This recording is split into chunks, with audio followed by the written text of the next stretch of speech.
बाजार में पिछले 18 महीने में अगर आप देखेंगे तो बहुत ज़्यादा किसी का भी पैसा नहीं बना होगा। काफ़ी ज़्यादा उतार चढ़ाव, कुछ पॉकेट्स हैं जो इस दौरान भी चले हैं, लेकिन आगे की चाल किस तरह की दिख रही है ये बातचीत करने के लिए आज हम एंजल वन के ऑफिस में हैं और हमारे साथ एंजल वन के research head senior vice president Amardev Singh ji हैं। बहुत बहुत शुक्रिया सर, आपने वक्त निकाला, इसके लिए धन्यवाद आपका। जी। सर, पिछला जो 1.5 साल 2024 अक्टूबर नवंबर के बाद से उस तरह का मूव नहीं देखने को मिला है बाजार में। आगे की राह कैसी दिख रही है बाजार की? क्या अभी भी पेन बचा है क्या? तो देखिए ऐसा है कि यदि मैं बात करूं तो ओवरऑल आपने सही कहा कि मार्केट्स में काफ़ी जो एक मेजर रैली हम लोगों ने कोविड के बाद देखी थी, उसके बाद एक कंसोलिडेशन फेज हमें देखने को मिला और उसके बाद मार्केट में एक अच्छी करेक्शन भी हम लोगों ने देखी। तो जो फैक्टर्स हैं वो मतलब आप ये कह सकते हैं कि जियोपॉलिटिकल टेंशन्स हो गए, उसके बाद मार्केट में जो वैल्यूएशंस जो कंसर्न्स थे और कंपनीज़ की जो अर्निंग्स ग्रोथ थी वो भी, उसमें भी स्लो डाउन हमें देखने को मिला। तो ये सब कुछ फैक्टर्स थे और एफआईआई की सेलिंग भी लगातार रही, क्योंकि आप देखेंगे तो पिछले साल उन्होंने करीब 3.5 लाख करोड़ के आसपास की सेलिंग की थी लास्ट फाइनेंशियल ईयर में। तो ओवरऑल सेलिंग प्रेशर भी काफ़ी था, लेकिन एक बहुत अच्छी बात रही है कि जो देशी निवेशक जो हैं, इन्वेस्टर्स हैं, और इसके अलावा जो डोमेस्टिक फाइनेंशियल इंस्टीट्यूशंस हैं, उन लोगों ने मार्केट को काफ़ी संभाला है और उनकी जो लगातार इन्वेस्टमेंट रही है। हम लोगों ने इस पीरियड में ये भी देखा कि एसआईपी जो है वो रिकॉर्ड हाइज पे इन्वेस्टमेंट रहा है। तो दैट इज़ वेरी गुड और वो कहीं ना कहीं ये दिखाता है और दर्शाता है कि जो इंडियन मार्केट्स हैं दे हैव मैच्योर्ड। और दूसरी बात है, पहले क्या होता था कि एफआईआईज़ की सेलिंग होती थी तो मार्केट बहुत ज़्यादा उसमें करेक्शन हमें देखने को मिलता था। ऐसा हमें इस बार नहीं देखने को मिला। हालांकि ये ज़रूर है कि जो स्मॉल कैप्स हैं, मिड कैप्स हैं, उनमें बहुत स्टॉक्स में हम लोगों ने 30 40 50% की भी करेक्शन देखी, 60% की भी करेक्शन देखी, बट वो ओवरऑल एक बाइंग अपॉर्चुनिटी थी। तो जो निवेशक लॉन्ग टर्म के लिए बाज़ार में बने रहते हैं वो ज़रूर फ़ायदे में रहते हैं। ओके सर, एक सवाल मैं यहाँ पे ये करना चाहूँगा। आपने डीआईआईज की बात की जो लगातार सपोर्ट कर रहे हैं, क्योंकि हमारे जो एसआईपी के नंबर आ रहे हैं लगातार बढ़ते जा रहे हैं, लेकिन क्या जिस दिन डीआईआईज की खरीदारी कम होगी तो तब क्या होगा? तब क्या क्या पेन बड़ा हो सकता है? और एफआईआईज की ये जो बिकवाली है कब तक चलेगी? काफ़ी लंबा दौर चला है इस बार, क्या कुछ निकल के आ रहा है ग्लोबल मार्केट से? तो ये ज़रूर है कि देखिए डीआईआईज की इन्वेस्टमेंट तो बनी रहेगी, ये इसमें तो कोई डाउट नहीं है। मैं ये लेकिन मान कुछ एसआईपीज के नंबर, अगर कोई पैनिक वगैरह हाँ ऐसा हाँ वो आया, सब। लोगों ने कम किया। तो देखिए ये आप ज़रूर मान के चल सकते हैं कि यदि आप लॉन्ग टर्म मार्केट में इन्वेस्टेड रहते हैं तो वो फ़ायदे का सौदा ही रहता है। उसमें दो तीन बातों का ध्यान रखना ज़रूरी है कि आप वैसे स्टॉक्स में इन्वेस्ट ना करें जो पेनी स्टॉक्स जिन्हें कहते हैं, वैसे स्टॉक्स में ना इन्वेस्ट करें जिनमें किसी तरह की कोई कंट्रोवर्सी हो, और वैसे स्टॉक्स में तो ना ही इन्वेस्ट करें जिनके सेल्स जो फिगर्स हैं वो सब नहीं के बराबर हैं और उसके बावजूद भी शेयर में काफ़ी उछाल देखने को मिल रहा है। तो इन तीन टाइप के जो शेयर्स हैं इनसे आप दूर रहते हैं तो यू आर वेल प्लेस्ड। अब आपके पास यदि बहुत टाइम नहीं है मार्केट में देखने के लिए, समझने के लिए, तो आप ETFs is a very good route. आप निफ्टी 50 ईटीएफ्स ले सकते हैं। निफ्टी नेक्स्ट 50 ईटीएफ्स में आप बेंचमार्क जो ईटीएफ्स हैं उनमें आप बाई करके चल सकते हैं। और एसआईपी करते हैं, ज़रूरी नहीं कि आपको एसआईपी भी मंथली करना हो। यदि आप मंथली करते हैं तो नथिंग लाइक इट, बट यदि आप क्वार्टरली भी करते हैं तो that is very good. Returns में बहुत ज़्यादा अंतर नहीं आता है यदि आप क्वार्टरली भी करते हैं, बट इंपॉर्टेंट चीज़ ये है कि एसआईपी आप करते हैं तो एटलीस्ट उसको कंटिन्यू कीजिए 3 5 ईयर्स। आप लंबे हॉराइजन के लिए लेके चलिए। यदि आप शॉर्ट टर्म में आपको पैसे की ज़रूरत है और मार्केट में आते हैं इन्वेस्ट करके ये सोच के कि नहीं मुझे 3 महीने 6 महीने में निकालना है इससे कुछ return, so that's not a good idea, because that's more of trading rather than investing. तो ट्रेडिंग और इन्वेस्टिंग का जो डिफरेंस है वो भी निवेशक को और इन्वेस्टर्स को समझना बहुत ज़रूरी है। ओके सर, एक सवाल मैं आपसे ये पूछना चाह रहा था कि अगर यहाँ से किसी को इन्वेस्ट करना है तो वो कौन से पॉकेट्स होंगे जो अल्फा जनरेट कर सकते हैं, जो बाजार से बेंचमार्क से बेहतर परफॉर्म कर सकते हैं? वो अल्फा जनरेट करने वाले सेक्टर्स आपको कौन से लग रहे हैं मौजूदा जंक्चर पे? तो उसमें ये ज़रूर है कि जैसे फॉर एग्जांपल डिफेंस एक सेक्टर है जिसमें काफ़ी अपॉर्चुनिटीज़ बनती हैं। तो उसमें जब भी करेक्शन आता है तो अच्छे स्टॉक्स हैं उसमें, डिफेंस के जो स्टॉक्स हैं उनमें बाइंग की जा सकती है। और इसके अलावा जो बैंकिंग स्पेस है और एनबीएफसी स्पेस है वो भी काफ़ी अहम रोल प्ले करेगा। मैं देखता हूँ कि अगले 5 से 10 साल में उनमें भी बहुत अपॉर्चुनिटीज़ हमें देखने को मिलेगी। इसके अलावा जो कंपनीज़ जो हैं, मतलब ये टेक कंपनीज़ की मैं बात कर रहा हूँ, जो एआई को लेवरेज करना सीखेंगे। बिकॉज अब क्या हो रहा है कि एआई से मतलब एक डर का माहौल भी बनता है कि उसका कितना इम्पैक्ट होगा, कितना नेगेटिव इम्पैक्ट होगा। बट मैं हर एक चीज़ को पॉजिटिव वे में देखता हूँ, क्योंकि आप उसको लेवरेज कर सकते हैं, कैसे आप उससे वैल्यू ऐड कर सकते हैं। जैसे आपने कहा अल्फ़ा यदि जनरेट करना है तो AI can be a tool for. तो जो कंपनीज टेक्नोलॉजी savvy होती हैं और टेक्नोलॉजी को लेवरेज करती हैं in terms of AI, they will definitely benefit. Consumer goods और ये सब में ज़रूर है कि they will be slow and steady. यहाँ इधर हालांकि हम लोगों ने अच्छी मूवमेंट इधर रैली देखी है कुछ कंज्यूमर स्टॉक्स में, बट उनमें एक स्लो एंड स्टेडी मूवमेंट रहेगी। रिन्यूएबल्स जो है एक एरिया, वो भी एक काफ़ी इम्पॉर्टेंट है। हालांकि ये ज़रूर है कि अभी ग्लोबल जो लीडरशिप यूएस की है, उनका जो फॉसिल पे ज़्यादा है, रिन्यूएबल्स पे कम फोकस है। बट मैं ये मानता हूँ कि वर्ल्ड भी ये देख रही है कि जिस तरह से अभी आप कार सेल्स को भी, ईवी कार सेल्स को भी देखें, तो that number has increase significantly. India में almost I think 1 out of every 6 is now being sold is an EV. और ग्लोबल भी जो है, ग्लोबल लेवल पे भी ईवी डिमांड इज़ है। तो ये सेक्टर्स हैं जो काफ़ी अच्छा परफॉर्म करेंगे। ओके। तो ये कुछ सेक्टर्स है जो तो आपने बता दिया है, लेकिन आपने ग्लोबल रिस्क की बात की। ग्लोबल रिस्क आपको क्या इस बार स्लो डाउन की चिंताएं लग रही है क्या? कि बहुत सारे बज़ है मार्केट में कि साल अंत तक हो सकता है कि ग्लोबल स्लो डाउन देखने को मिले, तो इंडिया क्या वहाँ पे डीकपल हो सकता है, उससे अलग हो सकता है, या इंडिया पर भी इसकी मार काफ़ी ज़्यादा होगी? देखिए, यदि हम लोग इसकी बात करें ग्लोबल रिस्क, तो डेफिनेटली ग्लोबल रिस्क तो है, देयर इज़ नो डाउट। और अभी भी फ़िलहाल हम ग्लोबल रिस्क सिनेरियो में हैं ही, क्योंकि मिडल ईस्ट में जो टेंशन्स हैं, मिडल ईस्ट में जो war tensions is a kinder word, war is a more appropriate word. War ही चल रहा है मिडल ईस्ट में। उसके बावजूद भी आप देखेंगे कि मार्केट्स में हाँ एक करेक्शन आई, उसके बावजूद कि क्रूड ऑयल प्राइसेस जो $100 के ऊपर है ब्रेंट क्रूड, उसके बावजूद भी मार्केट सस्टेन करें, तो कहीं ना कहीं ये ज़रूर है कि लॉन्ग टर्म जब आप मार्केट्स को देखते हैं, then you don't have to worry. Short term में ज़्यादातर लोग पैनिक करते हैं। अब मैं ये मानता हूँ कि यूएस में towards the end of the year उनके मिड टर्म इलेक्शंस भी हैं, तो उसमें वो काफ़ी इंपॉर्टेंट रहेगा कि रिपब्लिकन्स किस तरह से परफॉर्म करते हैं। बिकॉज यदि उनसे हाउस जो है, अपर हाउस, वहाँ यदि वो लूज़ करते हैं, कंट्रोल लूज़ करते हैं, तो that will be a problem. और दूसरी बात है कि डोनाल्ड ट्रंप जो है, उनकी रेटिंग्स भी, यूएस रेटिंग्स भी, they are hitting at record lows. तो वो भी एक कंसर्न रिपब्लिकन पार्टी के लिए है। तो मैं ये मानता हूँ कि यदि लेकिन फ़िलहाल ऐसी चिंता की कोई बात नहीं। अभी new US federal reserve chairman भी अपॉइंट होंगे, तो ये ज़रूर है कि मार्केट में अब वॉलेटिलिटी ज़रूर रहेगी, ये टेंशन ज़रूर रहेगा, बट अपॉर्चुनिटीज़ भी रहेंगी। और as far as India is concern, we are better place, no doubt. But ये कहना कि हम डिकपल हो गए हैं, that's not the correct word. But yes, पहले यदि इम्पैक्ट आपका x होता था, तो now you can say it's may be 0.5x और समथिंग। तो डेफिनेटली जो डोमेस्टिक फाइनेंशियल इंस्टीट्यूशंस की जो स्ट्रेंथ उभरी है, जो रिटेल इन्वेस्टर्स का जो स्ट्रेंथ उभरा है, वो एक पॉजिटिव तो बना है। ओके। आईटी पे बात करना बहुत ज़रूरी है, क्योंकि आईटी में जिस तरह की गिरावट देखी, जिस तरह की चिंताएं हैं, एंथ्रोपिक्स के लगातार जो टूल्स है, उसके बाद जिस तरह के यहाँ पर चर्चाएं हो रही है, टेस्टिंग को लेकर भी इंडियन कंपनीज को शामिल नहीं किया गया। क्या लग रहा है कितना बड़ा रिस्क है आने वाले समय में आईटी सेक्टर को लेके? क्या लॉन्ग टर्म इन्वेस्टर्स को भी अभी रुकना चाहिए, या धीरे धीरे खरीदारी शुरू करनी चाहिए? अभी काफ़ी बड़ा पेन बचा हुआ है आईटी के अंदर। हाँ, देखिए, ये तो ज़रूर है कि IT is definitely directly impacted, because जितने भी आईटी में प्रोफेशनल्स हैं, कहीं ना कहीं जो कोडिंग पर्सपेक्टिव से यदि बात करें, तो जिस तरह के टूल्स आ रहे हैं, तो they are making the job very easy.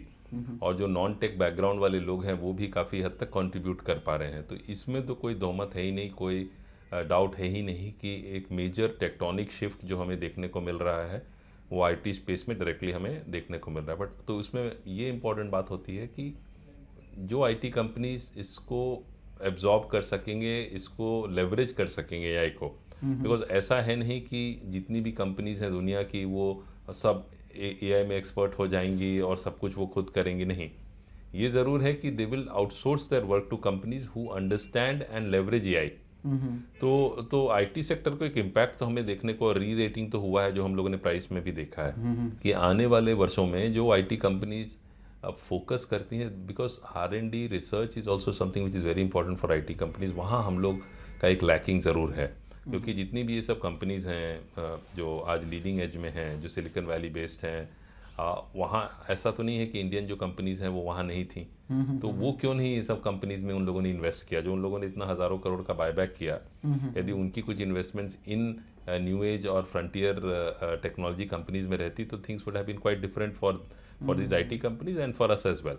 तो मैं ये मानता हूँ कि जो आईटी कंपनीज मतलब निम्बल रहेंगी, शार्प रहेंगी, क्विक रहेंगी टू लेवरेज।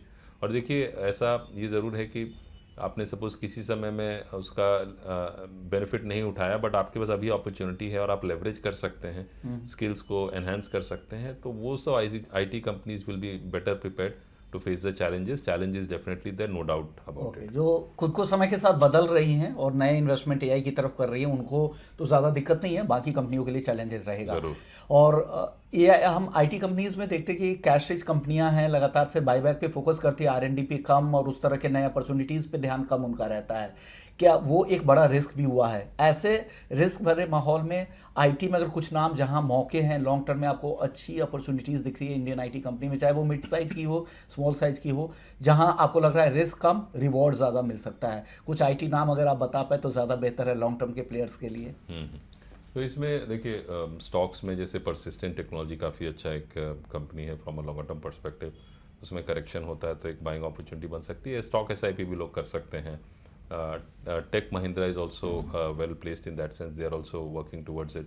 इसके अलावा जो है मतलब जैसे इन्फोसिस टीसीएस हैं, उनमें ऑलरेडी बहुत करेक्शन आ गई है, तो इनमें भी एक मतलब अपॉर्चुनिटी बन सकती है, बट मेजरली वही कंपनीज रहेंगी जो आई थिंक नेक्स्ट 12-18 मंथ्स में they will evolve more on the leverage side, तो वो इसका ज़्यादा बेनिफिट ले पाएंगे। ओके इसके अलावा अब मैं बात करता हूँ कुछ कमोडिटीज़ साइड में। आपको क्या लग रहा है, क्या कमोडिटी का जो साइकिल शुरू हुआ था, एक अच्छी रैली दिखी, अब धीरे धीरे बुलियन से शिफ्ट होकर वो रैली अब एनर्जी प्राइसेस की तरफ आ रही है, आगे क्या हो सकता है? क्या कमोडिटी की जो ये रैली है आगे भी चलेगी अभी, और ये साइकिल लंबा चल सकता है क्या? तो ये ज़रूर है कि देखिए कमोडिटीज़ में भी एक बहुत सॉलिड रैली अभी भी हम लोग देख रहे हैं। जो मेटल स्टॉक्स हैं, मेटल स्टॉक्स आप देखेंगे, टाटा स्टील हो गया, वेदांता हो गया, हिंडाल्को, ये सब जो है दे आर हिटिंग रिकॉर्ड हाइस। तो एक रैली तो अच्छी रही। इससे पहले गोल्ड में हम लोगों ने देखा, गोल्ड और सिल्वर प्राइसेस जो है उनमें भी रिकॉर्ड रैली हुई। एक अच्छी बात ये हुई कि इंडिया में भी सिल्वर ईटीएफ्स अवेलेबल हैं, तो अब लोग सिल्वर में एज एन इन्वेस्टमेंट अपॉर्चुनिटी देख रहे हैं। पहले क्या था, silver was never considered as an investment opportunity, it was 100% jewellery. तो ये एक इन्वेस्टमेंट अपॉर्चुनिटी का क्या मतलब हुआ कि जो स्मार्ट मनी है वो भी is moving into this asset classes. जैसे अभी बाहर में internationally you have ETFs on copper as well, तो इंडिया में भी एक ये है कि क्या हम लोग इस तरह के कुछ ला सकते हैं on the base metal side. तो कहना मैं ये चाहता हूँ कि बेस मेटल्स का जो रैली अच्छा हुआ था, that was more a factor of supply constraints from China, that was the major reason. Demand was not, ऐसा नहीं था कि डिमांड में बहुत ज़्यादा पिकअप हमें देखने को मिला, but it was more of a supply constraint. Gold और सिल्वर की जो रैली हुई primarily that was more of geopolitical considerations and also fears कि और जितने भी सेंट्रल बैंक्स हैं उनके जो रिजर्व्स हैं, फॉरेन एक्सचेंज रिजर्व्स हैं, तो समवेयर और the other they are not too much now relying on the US. तो यूएस के जो मेजर एलाइज हैं यूरोप के, वो अब उसके एलाइज नहीं रहे। कनाडा, मेक्सिको जो यूएस के बहुत क्लोज एलाइज थे, वो अब वैसी उनमें वो रिलेशनशिप नहीं रही। तो जितने भी कंट्रीज़ हैं ग्लोबली, दे हैव रियलाइज कि it's not a very good idea to park your all major foreign exchange reserves in the US dollar, rather spread it out. तो वो भी एक मेजर रीज़न रहा कि जो सेंट्रल बैंक बाइंग गोल्ड में हमें देखने को मिली, ईटीएफ में बाइंग हमें काफ़ी ज़्यादा इंटरेस्ट देखने को मिला। इंडिया में भी आपने देखा कि ईटीएफ में बहुत ज़्यादा इंटरेस्ट रही बाइंग में, बोथ गोल्ड एंड सिल्वर में। तो मैं ये मानता हूँ कि यदि मैं बेस मेटल्स के बारे में पहले बात करूँ तो base metals is more cyclical, commodities is cyclical in nature because demand supply का फैक्टर रहता है। तो जब अभी फ़िलहाल जो है वो आई वुड से कि we could see some consolidation. Gold and silver, gold has always been my favourite, I have always like gold. तो गोल्ड में तो मैं हमेशा ये कहूँगा कि आप गोल्ड में ज़रूर इन्वेस्ट करें यदि आपका पोर्टफोलियो, यदि आपके पोर्टफोलियो का, just to give an example, suppose 100 rupees का आपका पोर्टफोलियो है, तो एटलीस्ट 10 to 15% तो definitely should be invested in gold any point of time.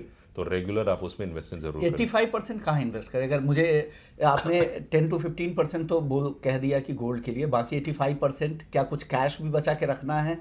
आगे अपॉर्चुनिटी हमें और ज़्यादा मिलेगी, और कैसे एलोकेट करना है, लार्ज कैप के साइड में कितना रहे, मिड कैप में कितना रहे, आइदर वो म्यूचुअल फंड ETF के जरिए जाए या डायरेक्ट स्टॉक्स में भी करे, लेकिन आप एक कैटेगरी बता सकते हैं। इसमें क्या होता है कि रिस्क एपेटाइट है और रिस्क मतलब लेने की जो क्षमता होती है वो कितनी है, हर एक इंसान का वो डिफरेंट होता है। तो मैं ये मानता हूँ one do not take too much of risk in the market. तो आप फ्लेक्सी कैप्स में जा सकते हैं, जो फंड्स हैं जो आपको depending on the market scenario weightages उनके लार्ज कैप में रहते हैं, मिड कैप में रहते हैं, स्मॉल कैप में रहते हैं। तो वो अकॉर्डिंग टू मार्केट कंडीशंस आपको वो मूव करते हैं डिफरेंट मल्टी कैप्स में। तो वो एक अपॉर्चुनिटी है। दूसरा है यदि आपको जैसा मैंने पहले भी कहा कि आप बहुत ज़्यादा टाइम नहीं दे पा रहे हैं तो आप ETFs में जाइए। There are very good ETFs which you can look at investing from a longer term perspective and they'll perform good. तो आपको ये ज़रूर समझना है कि आप यदि सपोज सिर्फ FD में पैसा डालते हैं तो आपको क्या रिटर्न मिलेगा, वो इन्फ्लेशन भी बीट कर रहा है, कितना बीट कर रहा है। तो markets have always given up. If यदि आप देखें लास्ट 20-25 ईयर CAGR भी देखेंगे तो 13-14-15% का CAGR आपको मिला है, which is quite good if you are doing nothing and you are sitting compare to just putting your funds in FD, because वहाँ आपको इन्फ्लेशन का भी इम्पैक्ट है, यहाँ भी है, but that is definitely there. तो मैं ये मानता हूँ कि that is more a factor of the interest of the person कि उनका किस में इंटरेस्ट है, उनका रिस्क एपेटाइट क्या है। पर मैं ये मानता हूँ कि जैसे 10-15% आप गोल्ड में रखते हैं, at least you should have 30-40% depending upon your risk appetite, maybe 50-60% in equities across, and then you should have in debt means more or less जैसे फिक्स्ड इनकम इंस्ट्रूमेंट्स हो गया, कभी आपको अचानक पैसे की ज़रूरत पड़ी या फिर आप मार्केट्स में बहुत करेक्शन आया है और आप बाइंग अपॉर्चुनिटी देख रहे हैं तो you can always get that. तो ये सब इस तरह से पोर्टफोलियो आइडल कैश भी रखना जरूरी है, आपको लगता है कि कैश रखने का भी समय हाँ, मतलब कैश तो liquid cash in the sense कि आप जैसे फॉर एग्जांपल इंस्ट्रूमेंट्स हैं जो आपको इंटरेस्ट बेरिंग इंस्ट्रूमेंट्स हैं वो उनमें रख सकते हैं, वो immediately you can earn cash also. अभी हमें कितना एलोकेशन करना चाहिए, कितने % तक अभी हम इन्वेस्टर रहना चाहिए, कितना हमें अभी बचा के आगे के लिए रखना चाहिए? देखिए एटलीस्ट मैं ये मानता हूँ कि जो भी कॉर्पस है एटलीस्ट 75-80% तो you should be invested. 15-20% you can invest in liquid assets. Liquid मतलब liquid bonds and all that, मतलब बॉन्ड्स में हो गया ये FD कि जब आपको ज़रूरत पड़े तो आप इमीडिएटली मूव कर सकते हैं। ओके, लॉन्ग टर्म इन्वेस्टिंग अगर मैं किसी को अगर करना है तो वहाँ पर कुछ नाम जहाँ पे आपको लग रहा है या तो SIP रूट के जरिए कर ले, डायरेक्ट स्टॉक्स में भी, वो कुछ नाम अगर आप बता पाएँ।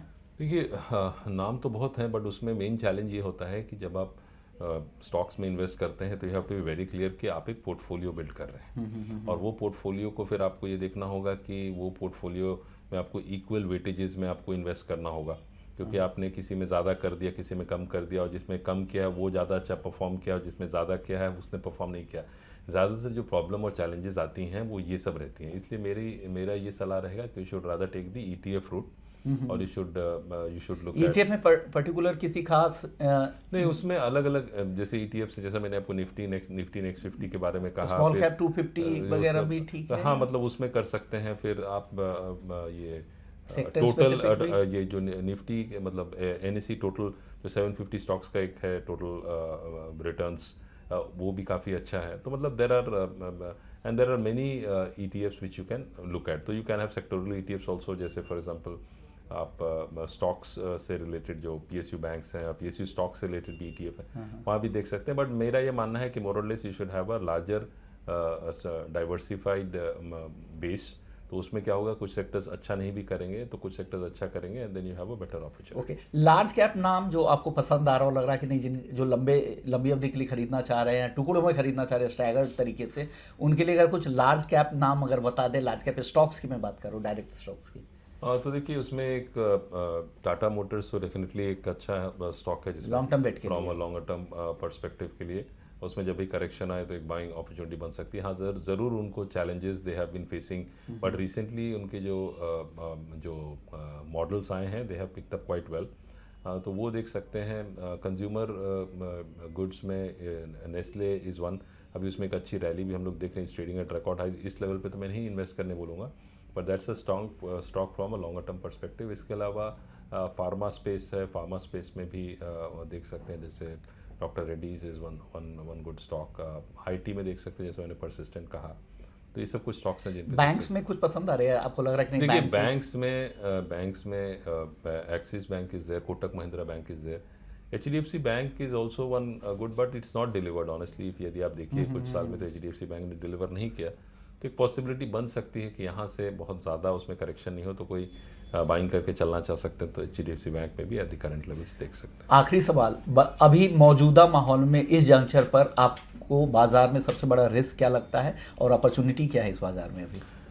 तो देखिए, रिस्क तो बाज़ार में अभी फ़िलहाल एक ही है कि ये जो ईरान और इज़राइल US जो वॉर है वो कब ओवर होगा, मतलब ख़त्म कब होगा, या फिर किस फ्लैश पॉइंट पे ये और ट्रिगर हो सकता है। बिकॉज जो क्रूड ऑयल प्राइसेस हैं, आप ये मान के चलिए वो सबसे बड़ा जो that is the you can से the life line of the global economy. Energy आज भी हम लोग मेजरली क्रूड ऑयल ही यूज़ कर रहे हैं, अभी जैसे स्ट्रेट ऑफ हॉर्मुज, और हर रिसेशन के ट्रिगर भी क्रूड ही रहता है। करेक्ट, क्योंकि क्रूड ऑयल प्राइसेस बढ़ा तो आपका इन्फ्लेशन बढ़ गया, ट्रांसपोर्टेशन मार्जिन कॉस्ट हिट बढ़ गया, होगा, सब कुछ हो गया, होगी भी, डिफॉल्ट के खतरे हो बढ़ेंगे। जाएंगे। तो मैं ये मानता हूँ कि ये फैक्टर, लेकिन मैं ये मानता हूँ कि अगले एक महीने के अंदर, मतलब by end of May things should be very clear, मतलब not very clear but to a very great extent it should be clear कि ये किस डायरेक्शन में इसका रेजोल्यूशन होगा। बिकॉज ये ऐसा नहीं है कि सिर्फ ईरान को इसकी मार पड़ रही है, US के लिए भी बहुत खर्चा इस पर बढ़ रहा है, सेम फॉर इजराइल, और ऑल्सो बहुत प्रेशर बाकी कंट्री से भी आ रहा है कि what are we gaining out of this war, because इसका क्या बेनिफिट हो रहा है। तो ये एक ट्रिगर है जो which is playing on the markets. But अभी एक बात अच्छी है कि मार्केट्स ने काफ़ी हद तक फैक्टर इन कर लिया कि कहीं ना कहीं जल्दी एक रेजोल्यूशन होगा, बट वो देखना होगा कि रेजोल्यूशन कब आता है। अभी रिसेंटली UAE ने भी डिसीजन लिया है ओपेक से बाहर निकलने का, और अपनी जो ऑयल प्रोडक्शन है वो इंडिपेंडेंट रखने की बात की है। तो उससे भी क्या होगा कि ऑयल सप्लाई बढ़ेगी, तो ऑयल सप्लाई बढ़ती है तो उसका भी एक मतलब प्राइसेस पे एक वो नरमी का रुख रहेगा, that also is a good thing. तो ये सब मेन तो यही ट्रिगर है, और डोनाल्ड ट्रंप किस तरह से बिहेव और एक्ट करते हैं वो तो that's $1 million question for everyone. इसी नोट पे आपका बहुत बहुत शुक्रिया कहेंगे, बिजनेस 24 टीवी के लिए आपने वक्त निकाला और हमारे दर्शकों को गाइड किया, इसके लिए बहुत बहुत शुक्रिया। तो ये थे अमरदेव सिंह जी, एंजल वन के रिसर्च हेड भी हैं और साथ साथ सीनियर वाइस प्रेसिडेंट भी है, जो आपको गाइड कर रहे थे कि मार्केट की तस्वीर आगे कैसे रह सकती है, कहाँ पे मौके हैं, अगर लॉन्ग टर्म में इन्वेस्ट करना है तो आपको किस तरह की स्ट्रैटेजी के साथ काम करना है। इसी नोट पर इस शो को यही खत्म करेंगे। बाकी अपडेट्स के लिए आप हमारे प्लेटफॉर्म बिजनेस 24 टीवी के साथ बने रह सकते हैं। नमस्कार।